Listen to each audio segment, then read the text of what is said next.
Sejam todos bem-vindos ao Legal Educacional. Eu sou o professor Joseval Martins Viana e hoje nós iremos falar sobre consignação em pagamento. O foco da aula será a consignação judicial em pagamento. Quando nós falamos da consignação em pagamento, nós temos a previsão legal, tanto no Código Civil quanto no Código de Processo Civil. Então, vamos à fundamentação legal, me acompanhe aqui. Ação de consignação em pagamento, artigos 334 a 345 do Código Civil, artigos 539 a 549 do Código de Processo Civil. Quando nós temos previsão legal para o direito civil, isso significa que a materialidade da situação jurídica, ou seja, que a caracterização da situação jurídica para a propositura da ação em consignação, tendo essa previsão legal, o cuidado que eu, advogada, preciso ter é em caracterizar aquela situação e enquadrá-la naquele artigo do Código Civil. Quando eu falo no Código Civil, eu estou pensando efetivamente na caracterização do evento. Então, veja o seguinte, quando nós falamos no artigo 335 do Código Civil, eu vou ler os incisos e eu vou ver qual é o comportamento do meu cliente que irá se enquadrar naquele inciso, naquela consignação em pagamento. E aí eu vou ver o quê? Eu vou ver o procedimento. A ação de consignação em pagamento também tem previsão no Código de Processo Civil. O que significa isso? Significa que está num procedimento especial. Esse procedimento especial, o Código de Processo Civil vai me indicar qual é o procedimento, desde a distribuição da petição inicial até a sentença. O que eu preciso fazer, na qualidade de advogado ou advogada do meu cliente. Pois bem, vamos para o conceito de consignação em pagamento. A consignação em pagamento é o meio pelo qual o devedor cumpre sua obrigação frente ao surgimento de alguns obstáculos que possam impedi-lo de extinguir a obrigação diretamente para com o credor. Eu preciso partir do ponto de vista que o devedor tem de cumprir a sua obrigação, principalmente quando se trata de uma obrigação financeira. Nós temos a qualidade do credor e a classificação daquele credor que também é um credor que cai em mora. Vocês vão me dizer, mas professor, como o credor cai em mora? Eu vou dizer o seguinte, o credor cai em mora quando ele se recusa a receber um pagamento devido. Quando ele não quer receber a quantia devida. Ele é um credor em mora. Ah, professor, quer dizer então que não é só o devedor que pode ficar em mora? Não. O credor, diante dessa circunstância, dessa recusa de receber o pagamento do devedor, ele também é um credor em mora. O devedor não. O devedor tem a obrigação de pagar, ele tem a obrigação de quitar o débito. Ora, se o credor se opõe a receber esse pagamento, o devedor não pode ficar sem pagar sob o argumento de que houve um obstáculo da parte do credor que o impediu de quitar o débito. Diante desta circunstância, ou seja, diante do fato de o credor querer não receber e o devedor querer pagar, querer quitar o seu débito, e ele se recusar, o credor se recusar, qual é a ação que eu vou lançar mão? Eu vou lançar mão da ação de consignação em pagamento. Eu, como advogado, eu, como advogada, não posso orientar o meu cliente a deixar de pagar o débito porque o credor está se recusando a receber a quantia devida. Eu, como advogado, eu, como advogada, preciso consignar essa quantia em pagamento. Eu preciso ler o artigo 335 do CPC, olhar lá os vários incisos que tem o artigo e verificar qual é a caracterização, qual é o enquadramento desse caso que eu tenho nesse inciso. E eu, ao fazer a consignação em pagamento, o que eu vou fazer? Eu vou enquadrar aquele elemento, aquela caracterização daquele inciso e vou colocar isso na minha petição inicial. Eu vou demonstrar isso para o juiz de direito. Pois bem, me siga aqui, vamos para o próximo tópico. A base legal da sua petição inicial, conforme nós falamos aqui, a consignação tem lugar se o credor não puder, ou sem justa causa, recusar receber o pagamento ou dar quitação na devida forma.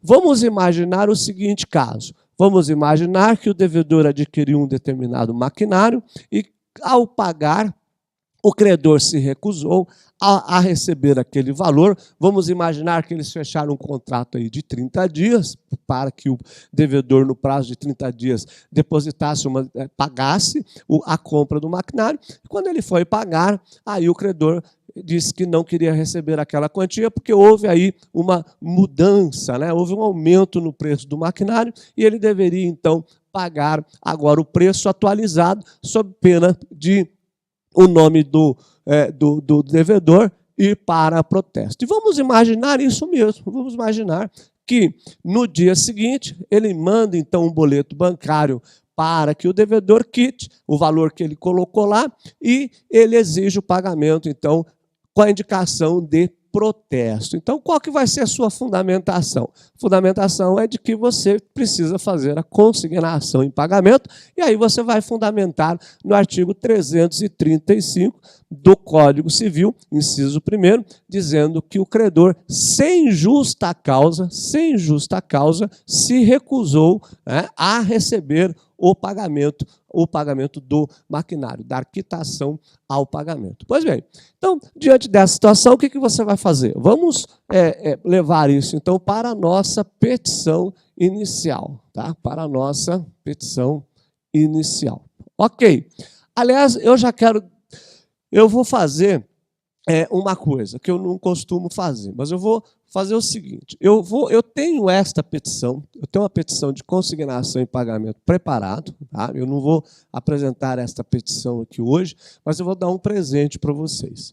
Vocês vão entrar no www.legale.com.br, vão olhar lá no site, então tem institucional, tem um monte de coisa ali, e tem ali material. Você vai entrar no material gratuito, tá certo?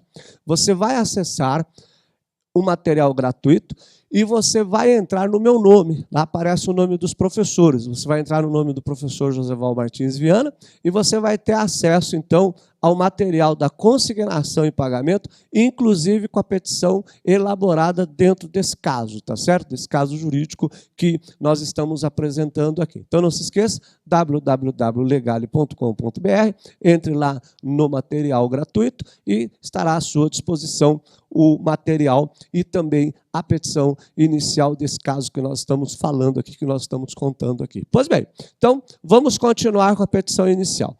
Nós sabemos que, embora a petição inicial aqui seja da consignação em pagamento, eu junto sempre aqueles artigos que tratam da petição inicial e, por se tratar de procedimento especial, ela tem uma diferença, Você não pode esquecer que nós temos o procedimento comum e temos o procedimento especial. Por que nós falamos em procedimento comum? Porque os atos processuais do procedimento comum seguem uma determinada forma e os atos processuais do procedimento especial seguem outros atos, ou seja, são diferentes. O procedimento comum é diferente do procedimento especial. Pois bem, então nós vamos começar aqui. Eu já sei que a minha fundamentação legal vai ser o artigo 335, inciso 1º do Código Civil. E aí eu tenho o quê? Eu tenho as exigências da petição inicial. Então, quando eu falo em exigências da petição inicial, a primeira coisa que eu vou verificar aqui, o que é? É o artigo 319 do CPC. Por que o artigo 319 do CPC? Porque no artigo 319 do CPC eu tenho a estrutura da petição inicial. Eu tenho a estrutura. Eu sempre começo com o artigo 319 do Código de Processo Civil. Você vai me perguntar assim, mas professor, existem algumas petições iniciais, inclusive no procedimento especial, que eu tenho no procedimento especial algumas alterações na peça, na petição inicial. Vou dizer isso mesmo. Então, você vai conjugar o artigo 319 e vai observar algumas alterações que tenha na petição dada por aquele artigo. Por exemplo, o que acontece quando você vai fazer a petição inicial do processo de execução, por exemplo, o título executivo extrajudicial. Você coloca o artigo 319 e tem que olhar quais são os outros requisitos, porque os outros requisitos exigem aí que você faça atualização do cálculo, né? O requerimento da citação é diferente, em razão do pagamento, percebeu? Então, claro, mas você vai começar sempre do artigo 319 e você vai trabalhar com o artigo que fale daquele procedimento especial. Por exemplo, então vamos ver, me acompanha aqui, em relação à consignação em pagamento. A consignação em pagamento permite ao devedor, com efeito de pagamento, consignar a quantia ou a coisa devida. Como nós estamos trabalhando apenas com a quantia, a ideia é o débito, vamos imaginar o seguinte, vamos imaginar que o nosso cliente comprou uma máquina no valor de R$100 mil. Ele comprou lá uma máquina no valor de R$100 mil. Quando ele foi fazer o pagamento da máquina no valor de R$100 mil, o credor disse assim, olha, aumentou. Não é mais R$100 mil. Agora, essa máquina é de R$120 mil. Você disse, bom, mas nós combinamos que o pagamento era de 100. Mas agora mudou de 120 mil e eu estou emitindo um boleto bancário, para protesto. E o seu cliente recebe esse boleto bancário para protesto. Ok. Então, você tem uma situação aí de quê? Uma situação de urgência. Por que você tem uma situação de urgência? Porque você não pode deixar o nome do seu cliente para protesto. Qual é o valor que você entende? Eu entendo que seja R$100 mil, mas não se esqueça que, infelizmente, mesmo o credor não querendo aceitar os R$100 mil, o que você vai ter que fazer? Você não vai precisar pagar os 120 mil, mas você vai precisar acrescentar o que aqui? Você vai ter que acrescentar os juros e correção monetária. Juros e correção monetária. Você tem que acrescentar. Inclusive até a data do depósito judicial. Na prática, eu costumo fazer o seguinte, embora a lei diga outra coisa que eu vou explicar para vocês, mas na prática eu já costumo, no ato da distribuição da petição inicial, eu já faço esse depósito em banco oficial. Eu vou até o fórum, vejo qual é o banco oficial ali, faço o depósito dos 100 mil mais juros e correção monetária, e aí eu vou fazer a distribuição da petição inicial, né, digitalizado. Então, eu vou digitalizar se for o caso, se na minha cidade for digitalizado, eu faço a digitalização, se for processo físico, eu protocolo a petição inicial já com os 100 mil mais os juros e correção monetária. Sabe por quê? Porque eu falei aqui que o credor mandou um boleto bancário, tá certo? Para pagamento sob o quê? Sob protesto. Sob protesto. Vamos imaginar que esse boleto veio apenas com 2 dias para pagamento sob protesto. Protesto no 3º dia. Olha, você está diante de uma situação de quê? De uma situação de urgência, diante de uma situação de urgência. Olha, se você está diante de uma situação de urgência, o que vai caber aqui já de imediato nessa sua petição inicial? A tutela de urgência, né? Você vai requerer aqui, olha lá, no artigo 300 do CPC, a tutela de urgência. A tutela de urgência. Você vai dizer assim, professor, por que a tutela de urgência? Qual que é o pedido da tutela de urgência? Eu vou requerer para o juiz que não deixe que o nome do meu cliente vá para protesto, tá certo? Que seja oficiado, vamos supor que aquele protesto vai ser feito pelo banco tal, caso ele não seja pago, então eu já vou requerer para o juiz conceder a tutela de urgência com o objetivo de suspender qualquer inscrição do nome do meu cliente nos órgãos de restrição de crédito. Eu já vou fazer isso aqui, já vou requerer com a tutela de urgência. E o juiz acaba concedendo, inclusive, até porque eu já estou fazendo o depósito do que eu entendo que seja devedor, que é o que eu estou discutindo aqui. Nós estamos discutindo uma diferença de R$20 mil. Via de regra, onde que eu vou distribuir esta petição inicial? Eu vou distribuir esta petição inicial no foro do domicílio do réu, no foro do domicílio do réu. Embora o artigo 540 do CPC, ele vai dispor que a consignação deverá ser ajuizada no lugar em que seria cumprida a obrigação. Via de regra, a obrigação deveria ser cumprida no domicílio do réu. Então, você pode distribuir a ação no domicílio do réu. Não vá distribuir a ação no domicílio da instituição financeira. Mas não é lá que eu vou ter que pagar? Não, porque você pode pagar em qualquer instituição financeira, você pode pagar em qualquer banco. Então, você vai distribuir, a regra geral é, você vai distribuir a consignação em pagamento no domicílio do réu, tá certo? Me acompanha aqui, vamos para a competência e para a petição inicial. Olha lá. Se não houver foro de eleição, a consignação será ajuizada no foro do local onde deveria ser cumprida a obrigação, artigo 540 do CPC.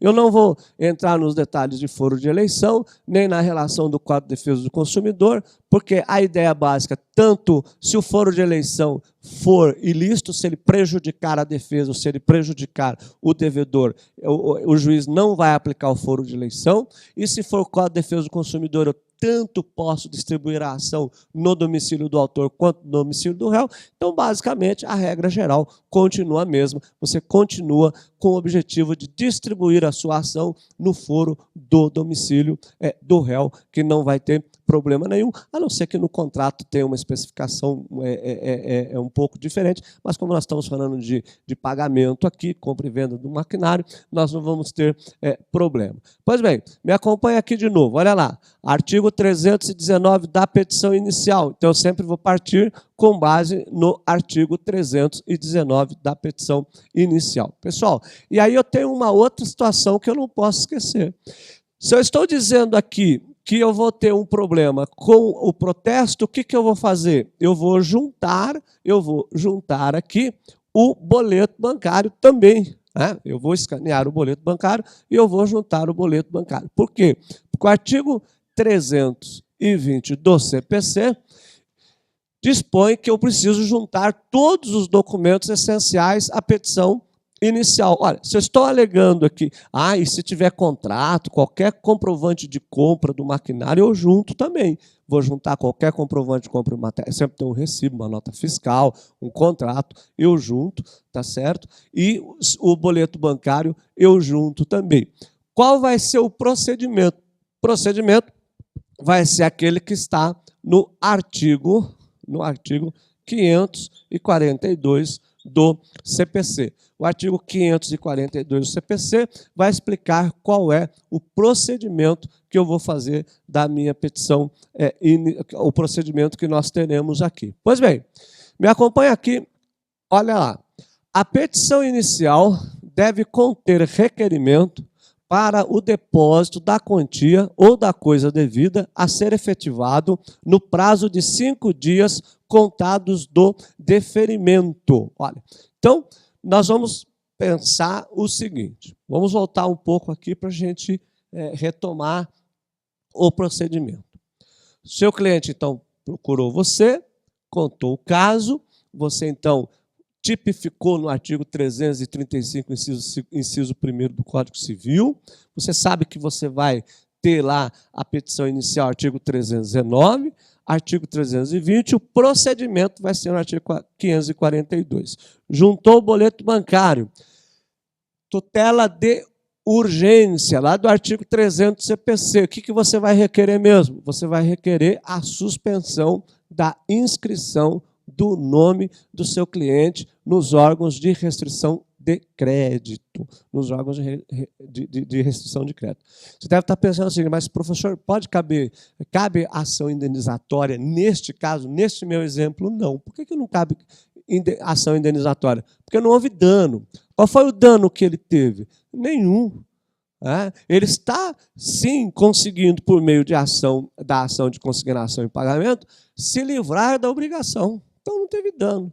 Professor, mas ele não está pagando advogado? Isso é uma outra situação, que a gente vai, inclusive, verificar que ele pode, essas custas processuais, ele pode cobrar.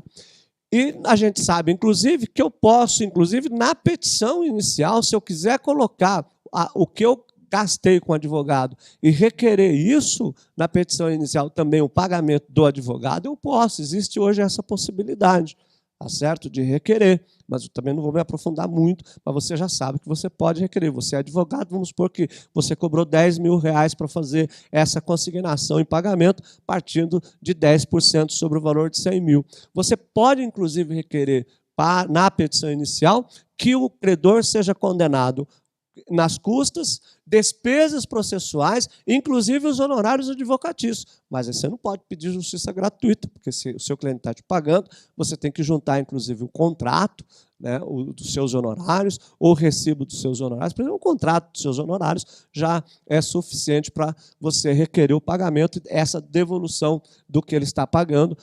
Quem vai pagar é o devedor, credor, se, claro, a ação de consignação e pagamento for julgada procedente, tá certo? Pois bem, e aí o que você vai requerer? Tutela de urgência, conforme nós falamos, e aqui eu fiz o procedimento, e você vai requerer também, isto posto requer a Vossa Excelência, que se digne de autorizar o quê? O depósito, né? O depósito da quantia no prazo de 5 dias. No prazo de 5 dias. Deixa eu só esclarecer uma coisa aqui. Se não tiver essa situação de protesto, se é só consignação e pagamento, você não vai pedir tutela de urgência, porque não tem a situação de protesto. Você só vai, então, se não tem a situação de protesto, de emergência, você pode, de emergência não, de urgência, você pode já deixar para consignar o depósito da quantia no prazo de 5 dias, quando você distribuir a sua petição inicial. Tá? Por quê? Porque a hora que você distribuir a petição inicial da consignação, nós já falamos em aulas passadas que o juiz vai aplicar o artigo 321 do CPC, que ele pode determinar a emenda, pode determinar que a petição inicial seja emendada, seja completada, enfim. Tá? Então, ele tem aqui essa possibilidade, mas vamos imaginar, vamos tirar isso daqui, vamos imaginar que sua petição está muito bem feita. O juiz, então, ao receber a petição inicial, o que ele vai fazer? Ele vai analisar a questão da tutela de urgência. Ele vai verificar que, nesse caso aqui, na prática forense, conforme eu falei para vocês, eu já costumo juntar também o comprovante do depósito judicial que eu fiz. Não é depósito judicial, do depósito bancário. Fui lá no banco, depositei. E juntei o comprovante de depósito. Não, professor, eu preciso esperar que o juiz se manifeste nesses 5 dias? Não. Se meu cliente estiver tranquilo, se eu não tiver que tirar o nome dele do Serasa, do SPC ou de qualquer outro órgão de inscrição, de restrição de crédito, se eu não tiver na iminência do nome dele ir para os órgãos de inscrição de restrição de crédito, eu não preciso da tutela de urgência. Tá certo? Então, não preciso, então, juntar, eu não preciso, então, depositar no banco oficial este dinheiro, esta quantia. Eu posso fazer depois. Em que momento? no momento em que o juiz receber a petição inicial, o que ele vai fazer? Eu requeri que eu quero fazer o depósito em 5 dias, ele vai, então, autorizar, né? Então, tem aqui a autorização do depósito. Autorização do depósito. Autorização desse depósito em 5 dias. Autorização desse depósito em 5 dias, tá certo? Este depósito aqui é o depósito judicial. Este depósito que eu falei para vocês é o depósito bancário. Cuidado, não vão confundir o depósito bancário extrajudicial, que é uma outra coisa. Eu vou voltar aqui só para você entender o que eu estou fazendo. Eu fiz a minha petição inicial, embora o Código de Processo Civil diga que eu tenho que requerer na minha petição inicial prazo de 5 dias para fazer o depósito da quantia devida, eu posso me antecipar, eu posso fazer esse depósito no banco. Vou lá no banco oficial e digo assim, olha, eu preciso fazer esse depósito aqui.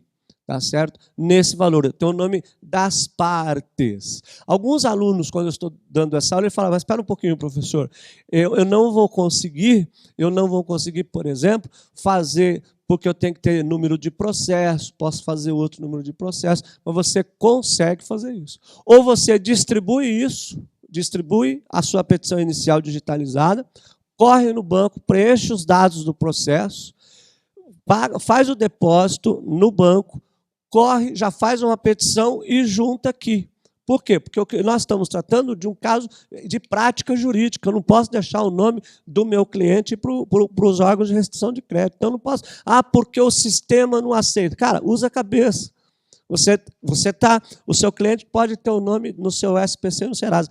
Professor, e se der para fazer isso? Faz de qualquer jeito. Você tem o nome do autor, você tem o nome do réu, você tem o CPF, você tem o RG. Coloque os dados, faça o depósito, corra lá. Professor, não dá, eu tenho que primeiro distribuir a petição inicial. Não tem problema, distribui a petição inicial, já sabe que vara caiu, já sabe que nome, qual é o número do processo, corre no banco, faz a petição inicial, faz o depósito no banco, volta correndo para o escritório, digitaliza, protocola, ou protocola se for processo físico no fórum, se vira nos 30. E por quê? Porque você precisa ter essa tutela de urgência rapidamente. Por isso que acham tutela de urgência. Para que o juiz, ao distribuir a petição inicial, você já está com a quantia. Professor, mas e se o prazo for maior? Vamos imaginar que o protesto bancário seja de 30 dias. Bom, então você não precisa fazer essa correria. O que você vai fazer? Você vai requerer a tutela de urgência para o impedimento do que o boleto bancário, eu tenho 30 dias, ainda não tenho problema, de que não seja inscrito no SPC e no Serasa. Você vai atualizar com juros e correção monetária, vai fazer o depósito e vai requerer o que na sua petição? Você vai requerer na sua petição a possibilidade, para o juiz autorizar o depósito da consignação, né, a autorização do depósito em 5 dias. Esse aqui, então, é o depósito judicial. O juiz, estando em termos da sua petição inicial, ele vai autorizar o depósito em 5 dias e vai fazer o quê? Ele vai, então, se manifestar sobre a tutela de urgência. A tutela de urgência, ok? Concedendo a tutela de urgência. Caso ele não conceda a tutela de urgência, agravo de instrumento com base no artigo 1015, inciso 1º do CPC. Vou repetir, caso ele não conceda, é agravo de instrumento com base no artigo 1015, inciso 1º do CPC. Pois bem, mas você é um advogado, é uma advogada que trabalhou bem a sua petição. O que vai acontecer? O juiz autorizou o depósito de 5 dias e concedeu a tutela de urgência. Tudo bem? Eu quero voltar um pouco aqui, porque eu esqueci de fazer uma observação. Com o novo Código de Processo Civil, o artigo 319 do CPC, nada impede de que você opte pela audiência, tá, de conciliação ou mediação. Então, vamos imaginar que no artigo 319, lá no inciso 8º do CPC, você tem a opção ou não para conciliação, audiência de conciliação ou mediação. Vamos imaginar que você optou. Então, você tem a opção da audiência. Então, você coloca lá na peça. O autor opta pela audiência de conciliação ou mediação. Então, você optou de conciliação ou mediação, certo? Ok. O juiz, sabendo disso, o que ele vai fazer? Ele vai marcar a audiência de conciliação, ok? Ele marca a audiência de conciliação, tá? Para tentar a autocomposição. Ele vai tentar a autocomposição aqui. Não se esqueça que o credor, ao contratar o advogado não precisa levar a contestação aqui, né? Não precisa levar a contestação aqui. Só se não houver acordo, ele terá prazo para a apresentação da contestação. Por quê? Olha lá, me acompanha aqui. Na sua petição inicial, você também deverá requerer a citação do réu para levantar o depósito ou oferecer contestação. Olha que interessante. Você vai requerer, tá certo? Para que ele levante o depósito ou que ele ofereça a contestação. Vamos imaginar que eu tenho aqui a conciliação e mediação, nós vamos para a audiência de conciliação e mediação. Eu coloquei na minha petição inicial também que eu quero que ele vai requerer que ele levante, né, o depósito, ou que ele conteste. Professor, ele pode levantar e contestar? Não, ou ele contesta ou ele levanta. Então vamos lá para a audiência de conciliação ou mediação.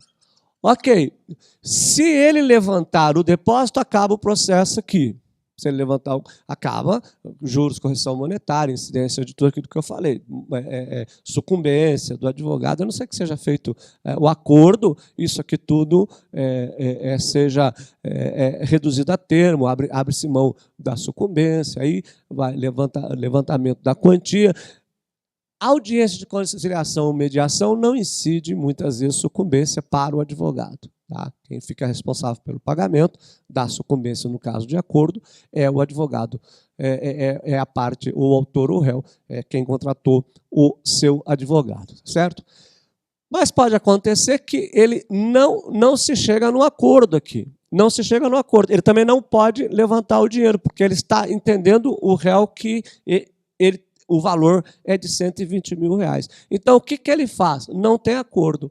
Não tendo acordo aqui, abre-se o prazo para quê? Para contestação. 15 dias. 15 dias úteis, mesmo no procedimento especial, 15 dias úteis. Eu vou excluir a data da audiência. Então, a data da audiência eu não conto, eu conto no dia seguinte, se for dia útil. Não se esqueça que 15 dias agora, os prazos processuais. Procedimento comum, 15 dias úteis. Procedimentos especiais, 15 dias úteis. Por que eu sempre faço essa observação nas minhas aulas? Porque até agora o juizado especial civil está contando os dias corridos, tá certo? Aqui você pode contar os dias úteis. Então, eu vou excluir o primeiro dia, eu vou excluir o dia da audiência e vou incluir o último dia. Então, 15 dias úteis para apresentar a contestação. O que ele vai, o que o autor, o que o réu vai contestar? Olha, quando ele estiver fazendo a contestação aqui, o que vai acontecer com ele? Ele vai apresentar a argumentação dizendo que não houve, ou por exemplo, que houve justa causa, né? Que houve justa causa. Então, antes da gente continuar, me acompanhe aqui. Olha a questão do procedimento, só para você ter uma ideia. Olha.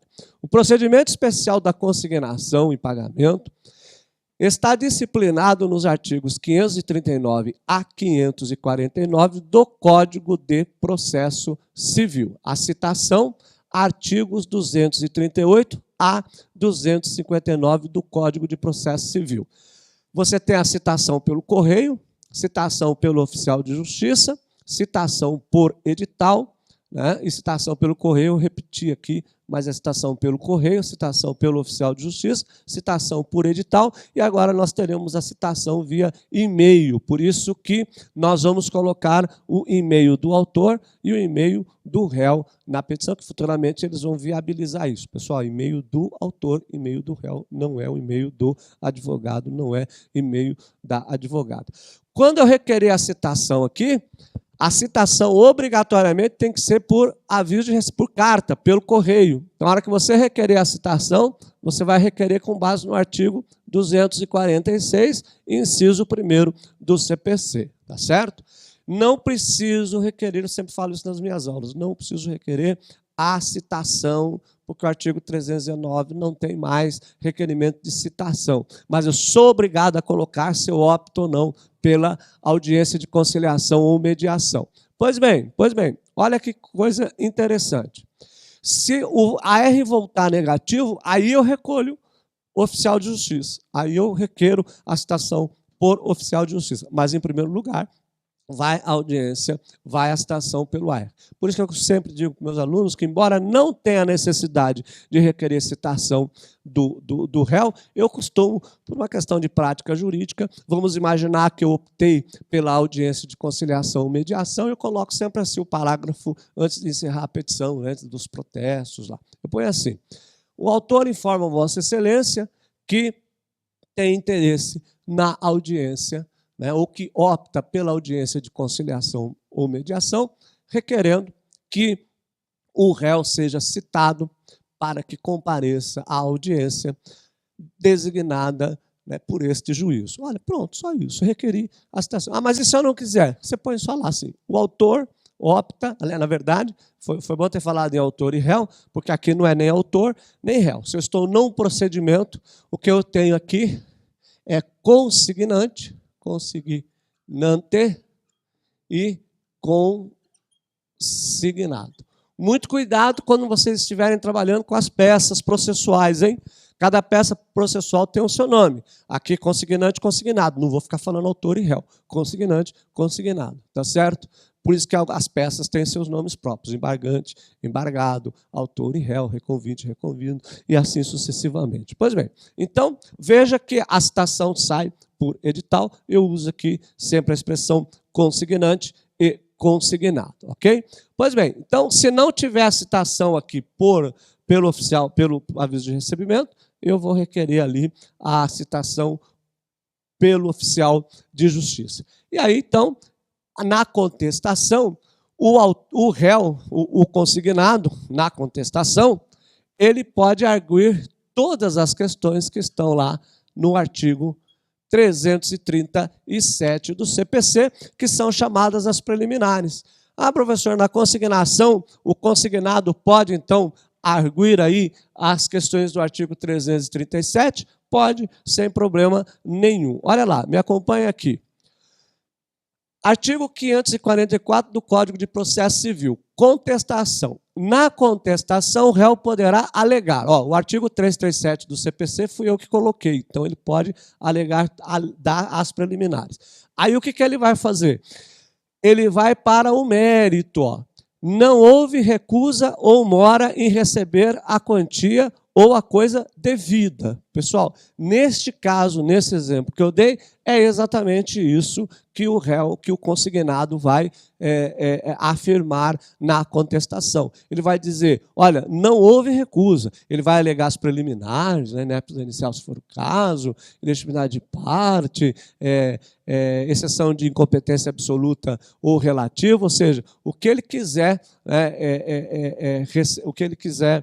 discutir aqui. Pode, inclusive, olha, vamos voltar aqui no nosso slide aqui, olha.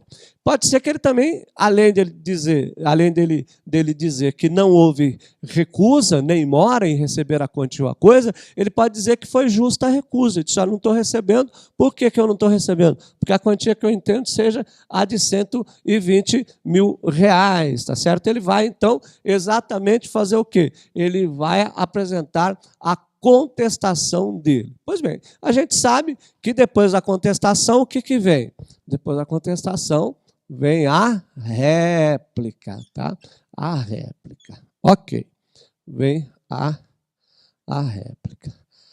Agora veja o seguinte, muito cuidado com o procedimento especial. Por quê? Porque no procedimento comum, nós aprendemos, no procedimento comum, aquele do artigo 318, começando no artigo 318, nós aprendemos que o prazo da réplica agora é de 15 dias. É de 15 dias.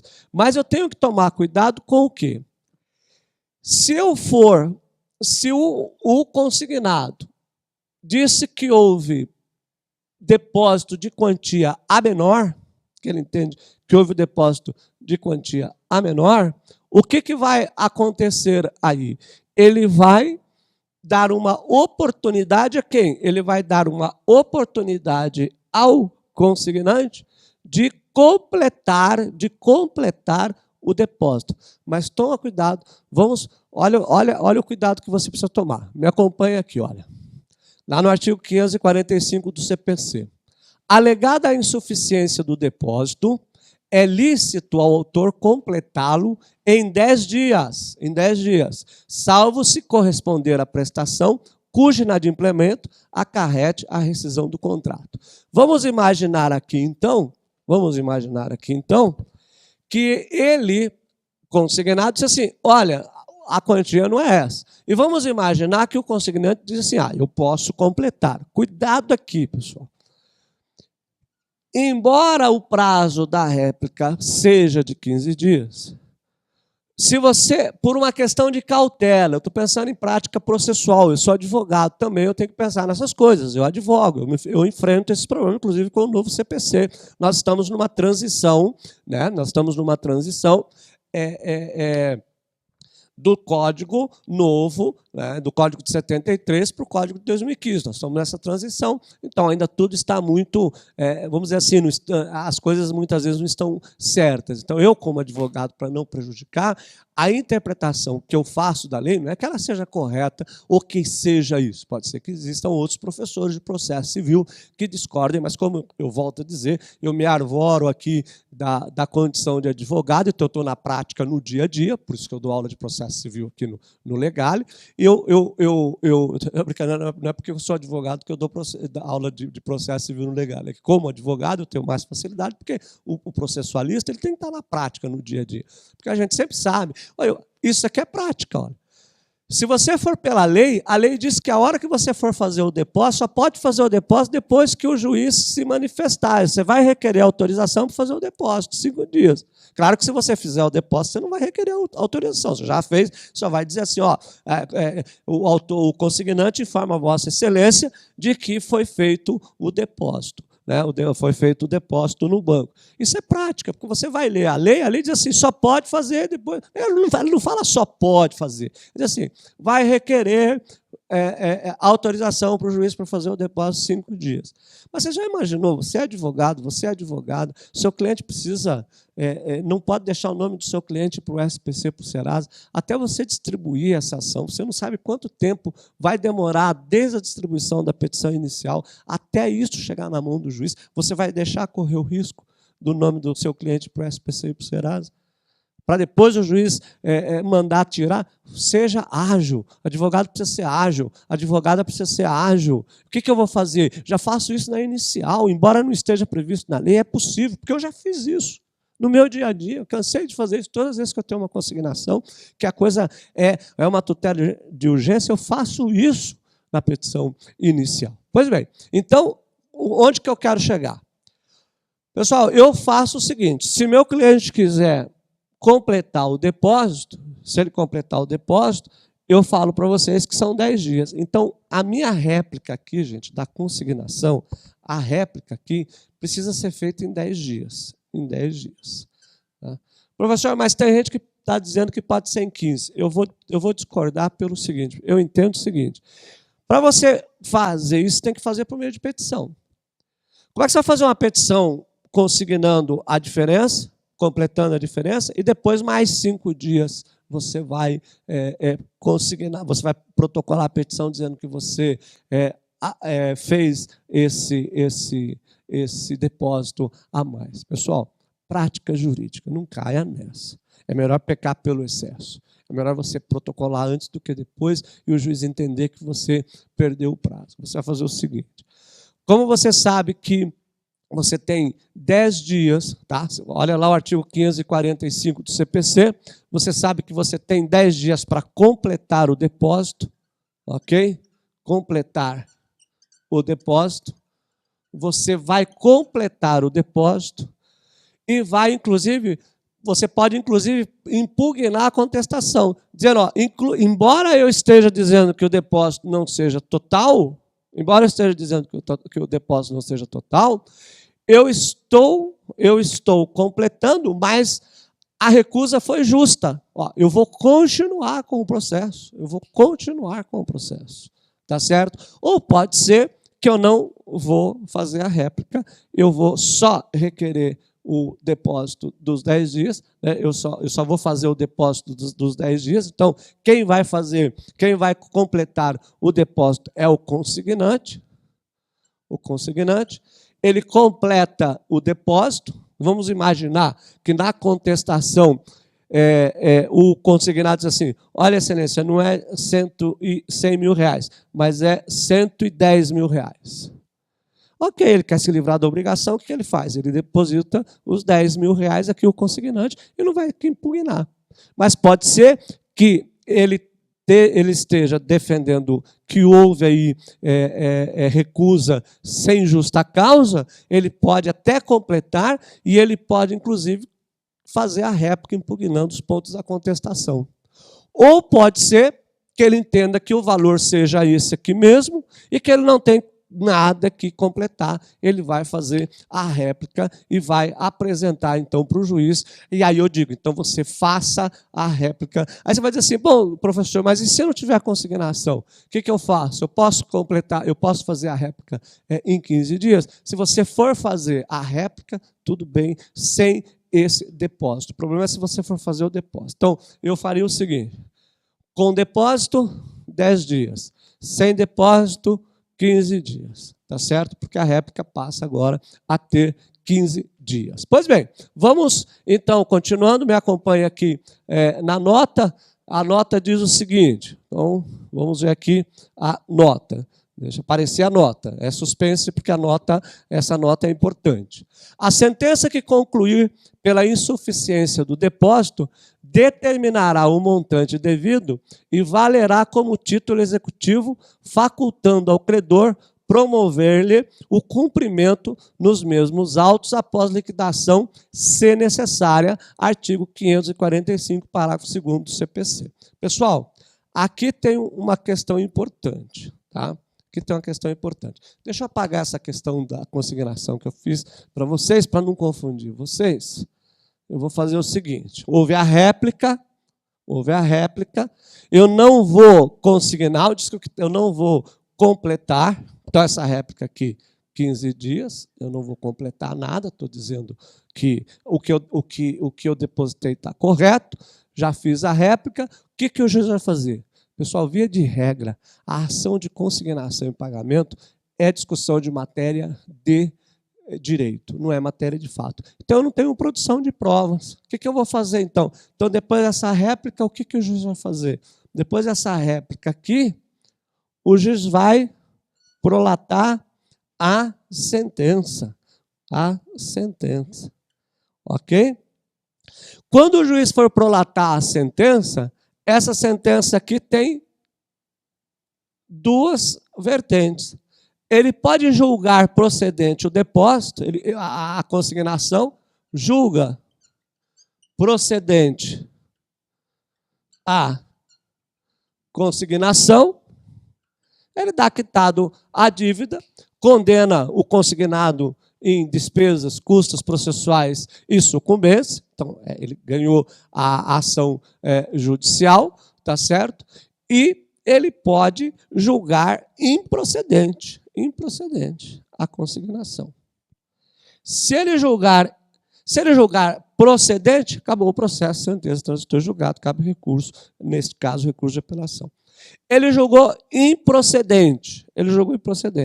Ao julgar improcedente, o que acontece? O débito continua. Então, você vai ter aqui o quê? Você vai ter todo esse período da consignatória, o seu cliente, o consignante, continua em débito. E aí você vai ter, nessa ação judicial aqui, o quê? A indicação daquilo que o juiz entende que seja o devido. A partir dessa sentença, improcedente dessa sentença, transitada em julgado, o que eu vou começar aqui? Eu vou começar o cumprimento. Cumprimento. Tá? Sentença. Então, o consignado vai fazer o quê? Ele vai atualizar tudo isso aqui, porque ela foi julgada improcedente. E ele vai executar, já está lá o dinheiro, já está lá a quantia. Você pode até peticionar para ele levantar a quantia que é incontroversa, e aí ele continua com a execução. Olha, me acompanha aqui. Ó. Quando o juiz julgar procedente a consignação em pagamento, declarará extinta a obrigação e condenará o réu ao pagamento de custas e honorários advocatícios. Então, aqui foi a primeira hipótese. Então, ele julgou procedente, condenou o consignado, juros, condenou o consignado nas custas processuais e também no pagamento de custas e honorários advocatícios. O juiz julgou improcedente. Então, quem que vai ser condenado? O consignante. Ele vai ser condenado também nas custas e honorários advocatícios, mas naquela quantia que o juiz entender que seja devido. Vamos imaginar que o juiz entenda que realmente seja os 120 mil, que seja os 20 mil. Você já depositou 100, ele vai dizer que houve um débito, ainda há um débito de 20 mil reais, transitado em julgado, eu tenho aí o cumprimento dessa sentença, que aí eu vou executar aí os 20 mil reais, lógico, com juros e correção monetária, tá bom? Pessoal, espero que eu tenha ajudado vocês nessa ação da consignação em pagamento. Quando você tiver um casinho assim no seu escritório, você já sabe como você vai fazer. Peço também, se vocês gostaram da aula, eu tenho outros vídeos no YouTube, vídeos gratuitos. Me acompanhe, fique comigo aqui em todas as nossas aulas e espero vocês na próxima aula. Um grande abraço a todos.